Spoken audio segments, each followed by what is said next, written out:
గురూజీ 72 గంటల్లోనే ఫోన్ లోని అద్భుతమైన జ్యోతిష్య పరిష్కారం చూపిస్తారు. నమ్మండి, నమ్మకపోండి, ఇది నిజం. శ్మశాన కాళి రుద్ర చౌడీదేవి ఆరాధకులు నంబర్ 1 వశీకరణ స్పెషలిస్ట్. గురూజీ మనిషి పుట్టుక నుండి చనిపోయే వరకు వచ్చే అన్ని క్లిష్టమైన సమస్యలకు పరిష్కారం ఇక్కడ లభిస్తుంది. విద్య, ఉద్యోగం, వ్యవహారం, స్త్రీ ప్రేమ, పెళ్లి, సంతానం, స్త్రీ పురుష వశీకరణం, భూవశం, భార్యాభర్తల కలహాలు, కోర్టు సమస్యలు, విడాకుల సమస్యలు, చేతబడి, అప్పుల బాధ, ఇంకా మీకు ఎలాంటి సమస్యలు ఉన్నా 72 గంటల్లోనే శాశ్వత శ్రీమాత్రే నమః. శ్రీ గురుభ్యో నమః. తదుపరి కన్యారాశి వారికి సంబంధించి ఉన్నటువంటి జూలై నెలలో కాలసర్పదోషానికి సంబంధించి కరెక్ట్గా చెప్పాలి అని అంటే అన్ని రాసుల వాళ్ళు కూడా మనం ఇప్పటివరకు మేషరాశి నుండి సింహరాశి వరకు చూసుకుంటే రాహుకేతుల మధ్యలో ఉన్నారు. అంటే కేతు నుంచి రాహువు అపసవ్య దిశలో వెళ్తాడు కాబట్టి ఈ కాలసర్పదోషానికి సంబంధించి ఇలాంటి పరిణామాలు ఉంటాయని చెప్పొచ్చు. కానీ ఈ యొక్క కన్యారాశి వారు ఏంటంటే రాహు నుంచి కేతు మధ్యలో ఉన్నారు. దీని వలన ఏమవుతుంది అని అంటే మత్తుతో కూడినటువంటి రోజులు గడవడం, ఏవైనా చేసేటువంటి పనులలో జాప్యం కలగడం, కాస్త అనుకున్న పనులన్నీ కూడా తొందరగా పూర్తి కాకపోవడం, ఇలాంటివి జరుగుతూ ఉంటాయి. 12వ స్థానానికి వచ్చేసరికి కుజుడు మరియు కేతుగ్రహ సంచారం ఉంది కాబట్టి ఏవైనా సరే మీరు సీక్రసీ మెయింటైన్ చేయాలంటే మెయింటైన్ చేయలేకపోవడం. ఎందుకంటే పాపగ్రహ సంచారం, 2 పాపగ్రహ సంచారాలు కుజుడు మరియు కేతు కాబట్టి దీని వలన ఏవైనా సరే ఇబ్బందులు కలగడం, అగ్నితత్వ రాశి అయిన కుజుడు ఉండడం వలన కోపం రావడం. 11వ స్థానంలో బుధగ్రహ సంచారం ఉండడం వల్ల సొసైటీలో మీరు ఏదైనా మంచి పేరు ప్రతిష్ట సంబంధించిన ఫ్రాంచైజీకి సంబంధించినటువంటి వ్యాపారం తీసుకోవడం స్టార్టింగ్ స్టేజ్లో అంత సక్సెస్ఫుల్గా రన్ కాకుండా ఉండడం లాంటి ఇబ్బందులు జరగచ్చు. అలాగే 10వ స్థానంలో ఈ యొక్క గురుగ్రహ సంచారం ఉండడం వలన మీ కెరీర్కి సంబంధించి ఇమేజ్కి సంబంధించి సత్ఫలితాలు పొందుతారు. అలాగే 9వ స్థానంలో శుక్రగ్రహ సంచారం ఉండడం వల్ల దూర ప్రాంతాలకు ప్రయాణం చేయడం, పిల్లల ఎడ్యుకేషన్ కోసం దూర ప్రాంతాలకు వెళ్ళడం, లేదా ఏదైనా దైవికమైన కార్యక్రమాల కోసం దూర ప్రాంతాలకు వెళ్ళడం లాంటివి జరిగే అవకాశం ఉంటుంది. జాగ్రత్తగా ఆరోగ్యాన్ని బాగా జాగ్రత్తగా చూసుకోండి. 7వ స్థానంలో శనిగ్రహ సంచారం ఉంది కాబట్టి మీ మ్యారిటికల్ లైఫ్లో ఏదైనా సరే ఒక గట్టి హార్ష్గా మాటలు డిస్కషన్స్ రావడం మీకు మీ భార్యకి మధ్యలో, లేదా కొత్తగా పెళ్లి కుదిరినటువంటి వాళ్ళకు కూడా బాధ్యతలు మీద పడడము, అలాగే మ్యారేజ్కి సంబంధించి కుదిరిన తర్వాత అంత బాగానే అవుతుంది కానీ అయినా సరే ఏదైనా ఇబ్బందులు కలిగే అవకాశాలు కనిపిస్తూ ఉంటాయి. ఇవంతా కూడా గోచార రీత్యా జరిగేటువంటి విషయాలు మాత్రమే. అలాగే 6వ స్థానం హెల్త్కి సంబంధించి అది రాహువు మరియు ఈ యొక్క సేవకు సంబంధించి ఆరోగ్యానికి సంబంధించి కాబట్టి చాలా జాగ్రత్త వహించాలి. ఇవన్నీ కూడా గోచార రీత్యా జరిగేటువంటి విషయంలో 2025 సంవత్సరంలో కేవలం 2025 రూపాయలు తీసుకొని మీ పూర్తి జాతకం మీకు అందిస్తున్నాం. దానికి కాను మీ పేరు, మీ date of birth, time, place ఖచ్చితంగా కావాలి. ఎవరైతే ఈ జూలై నెలలో జాతకం చెప్పించుకుంటారో వారికి ఉచితంగా కరుంగలి మాల మన ఛానల్ సబ్స్క్రైబర్స్కి మాత్రమే మీ దాకా అందించడం జరుగుతుంది. వీటి కొరియర్ ఛార్జెస్ మాత్రమే ఎక్స్ట్రాగా తీసుకోవడం జరుగుతుంది. ఇక అన్ని వర్గాల వాళ్ళు ఎలాంటి రెమెడీస్ తీసుకోవాలి, ఎలాంటి మంత్రపఠనం చేయాలనే విషయాన్ని ఇప్పుడు మనం తెలుసుకుందాం. జూలై నెలలో మనకి రాహువు కేతువుకు మధ్యలో మిగిలిన గ్రహాలన్నీ చిక్కుకొని ఉన్నాయి. ఎప్పుడైనా సరే రాహువుకు కేతువుకు మధ్యలో మిగిలిన గ్రహాలన్నీ చిక్కుకొని ఉంటే అది కాలసర్ప దోషం కిందికి పరిగణలోకి తీసుకుంటారు.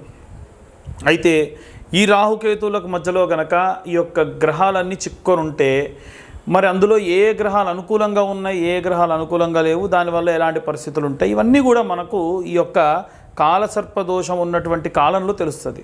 కాలసర్పదోషం ఉంటే ఏమవుతుందనంటే పనులు సజావుగా సాగవు, ఏవైనా సరే అనుకున్న పనులు అనుకున్నట్టుగా జరగవు, దగ్గర దాకా వచ్చి వెళ్ళిపోవడము, అలాగే ఆరోగ్య సమస్యలు రావడము ఇలాంటివి వస్తూ ఉంటాయి. అంటే అంత శ్రేయస్కరమైన కాలం కాదు. అయితే ఇప్పుడు ఈ గ్రహాలు ఎక్కడెక్కడ ఉన్నాయి, దాన్ని బట్టి ఎలాంటి పరిస్థితులు ఉంటాయి అనే విషయానికి వస్తే మనకు ఉన్నటువంటి గ్రహాలన్నీ కూడా చూసుకుంటే రాహు తర్వాతకి శని, ఆ తర్వాతకి శుక్రుడు 3వ స్థానంలో రాహువు నుంచి, 4థ స్థానంలో గురువు, అలాగే 5వ స్థానంలో బుధుడు, అలాగే 6వ స్థానంలో కుజుడు మరియు కేతు గ్రహాలు చిక్కుకొని ఉన్నాయి.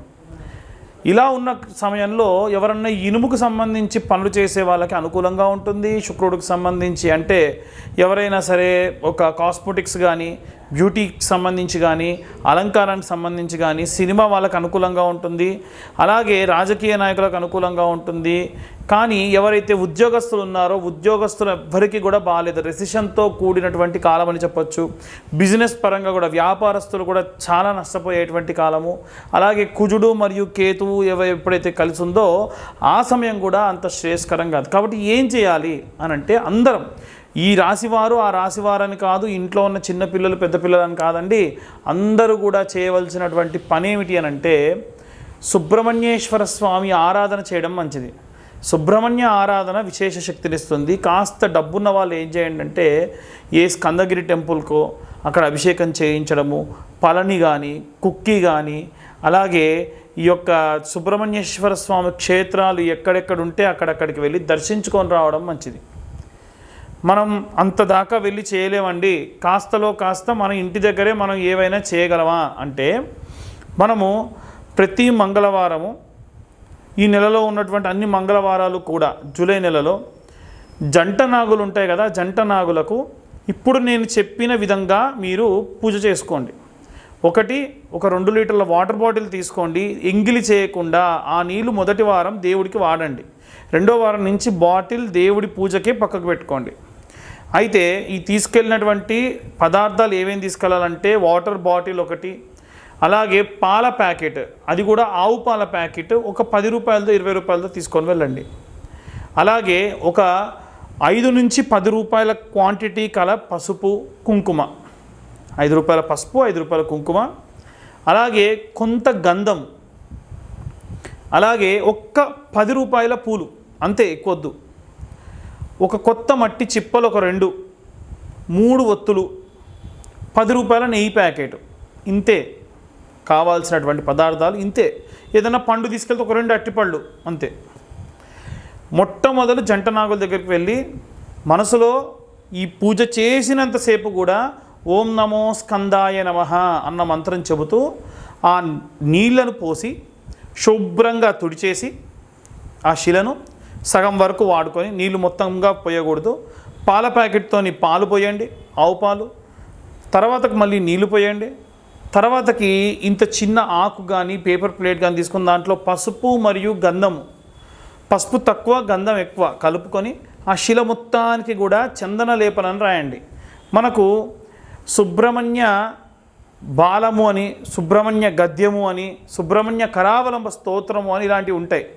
ఎవరన్నా చదవలేని వాళ్ళు ఈ కరావలంబ స్తోత్రం ఫోన్లో పెట్టేసుకొని మీ పక్కన పెట్టేసుకొని కేవలం ప్రతి పద్యానికి ఆఖరిలో శ్రీ సుబ్రహ్మణ్య కరావలంబం వల్లీసనాద మమదేహి కరావలంబం అన్న మంత్రం వస్తూ ఉంటుంది. ఆ ఆఖరి మంత్రాన్ని చెప్పినా చాలు, ఆ పద్యం అంతా వస్తుంది. కాన్సన్ట్రేషన్ అంతా పద్యం మీద పెడుతూ మనం ఆ శిలను రాస్తూ వల్లీసనాద మమదేహి కరావలంబం అని వస్తుంది. అలా వచ్చినప్పుడు ఓం నమో స్కందాయ నమః మనసులో అనుకుంటూ శిలకు రాయండి. ఆ గంధం పసుపు కొద్దిగా గంధం ఎక్కువగా రాయండి. ఆ తర్వాతకి జంట నాగులు ఇలా ఉంటాయి కదా, ఇలా ఉంటాయి. మనకి ఉన్నటువంటి జంట నాగులలో ఒక సర్పానికి కింది నుంచి, పడగ కింది నుంచి ఒక బొట్టు కుంకుమ తీసుకోవాలి, బొట్టు పెట్టాలి, మళ్ళీ కుంకుమ తీసుకోవాలి, బొట్టు పెట్టాలి, మళ్ళీ కుంకుమ తీసుకోవాలి, బొట్టు పెట్టాలి. అలా 11 బొట్లు ఒక సర్పానికి పెట్టండి. ఇంకొక సర్పానికి కింది నుంచి పైకి 10 బొట్లు కుంకుమ తీసుకొని బొట్టు పెట్టాలి. అలా స్వామివారి శరీరం పైన లేపనం చేసిన గంధాన్ని తీసుకొని చేతికి పెట్టుకొని, మీ పిల్లలు కూడా వచ్చారు మీతో పాటు, మీ ఆయన వచ్చారు, మీ ఆయనకు పెట్టండి, మీరు పెట్టుకోండి, మీరు ఇక్కడ రాసుకోండి, మీ పుస్తల తాడుకు పెట్టుకోండి, ఇంకొంచెం తీసుకెళ్తాను ఇంటికి తీసుకెళ్ళండి, ఇంట్లో ఉన్నటువంటి పసుపులోనో గంధంలోనో కలుపుకోండి, నిత్యం వాడుకోండి, చాలా మంచిది. ఇప్పుడు మీరు రాసిన తర్వాతకి ప్లేట్లో ఇంకొంచెం మిగిలింది ఇంటికి తీసుకెళ్ళండి, రోజు మీరు వాడుకోండి. అయితే పొడిగా ఉన్నటువంటి పదార్థం ఏది కూడా తిరిగి ఇంటికి తీసుకెళ్ళకూడదు. స్వామివారిపై రాసినటువంటి ఆ గంధ లేపనాన్ని మాత్రమే మీరు ఇంటికి తీసుకెళ్ళాలి.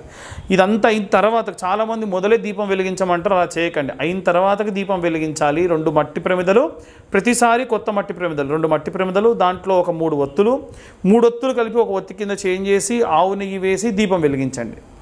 ఆ తర్వాతకి 21 ప్రదక్షిణాలు చేయండి.